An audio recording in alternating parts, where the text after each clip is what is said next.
देश के नाम संबोधन में प्रधानमंत्री नरेंद्र मोदी ने कहा कि पिछले वर्ष जब कोरोना के कारण लॉकडाउन लगाना पड़ा था, पीएम गरीब कल्याण अन्न योजना के तहत देश के 80 करोड़ लोगों को 8 महीने तक भारत सरकार ने मुफ्त राशन की व्यवस्था की थी।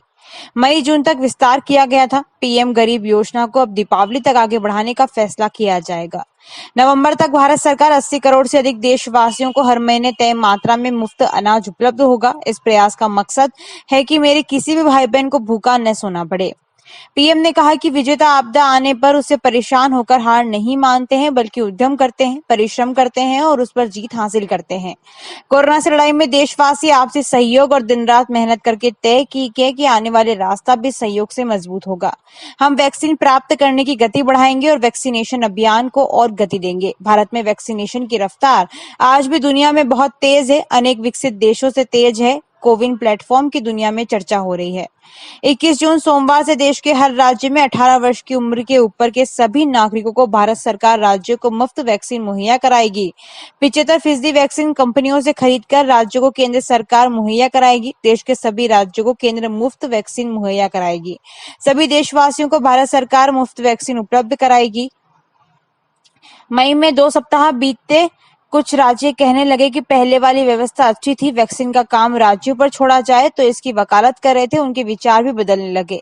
अच्छी बात यह रही कि समय रहते हुए राज्य पुनर्विचार की मांग के साथ फिर आगे आए। राज्यों की मांग पर हमने भी सोचा कि देशवासियों को कोई तकलीफ ना आए, इसलिए 1 मई से पहले पुरानी वाली व्यवस्था को फिर से लागू किया जाए। साथियों, आज ये निर्णय लिया गया है कि राज्यों के पास जो वैक्सीनेशन से जुड़ा जो 25% काम था, उसकी जिम्मेदारी भी भारत सरकार उठाएगी। ये व्यवस्था आने वाले 2 सप्ताह में लागू की जाएगी। इस सप्ताह में केंद्र और राज्य सरकार आवश्यक व्यवस्था तैयार कर लेगी। पीएम मोदी ने कहा कि भारत सरकार ने राज्यों की इन मांगों को स्वीकार किया। इस साल 16 जनवरी से अप्रैल महीने के अंत तक भारत का वैक्सीनेशन कार्यक्रम मुख्यतः केंद्र सरकार के अधीन ही चला। देश के नागरिक भी अनुशासन का पालन करते हुए अपनी वैक्सीन लगवा रहे थे। इस बीच कई राज्य सरकारों ने फिर कहा कि वैक्सीन का काम विकेंद्रीकृत किया जाए। तरह तरह के स्वर उठे, जैसे वैक्सीनेशन के लिए एज ग्रुप क्यों बनाए गए। कुछ आवाजें तो ऐसी उठी कि बुजुर्गों का वैक्सीनेशन पहले क्यों हो रहा है। देश के मीडिया के एक वर्ग ने इसे कैंपेन के रूप में भी चलाया। इसके बाद ये सहमति बनी कि राज्य सरकारें अगर ऐसा प्रयास करना चाहती है तो भारत सरकार अकेले क्यों करे। इस बात को ध्यान में रखते हुए 16 जनवरी से जो व्यवस्था चली आ रही थी कि राज्य ये मांग कर रहे हैं, उनका उत्साह है, तो चलो भाई 25% काम उन्हीं को दे दिया गया। 1 मई से राज्यों को 25% काम उनके हवाले कर दिया।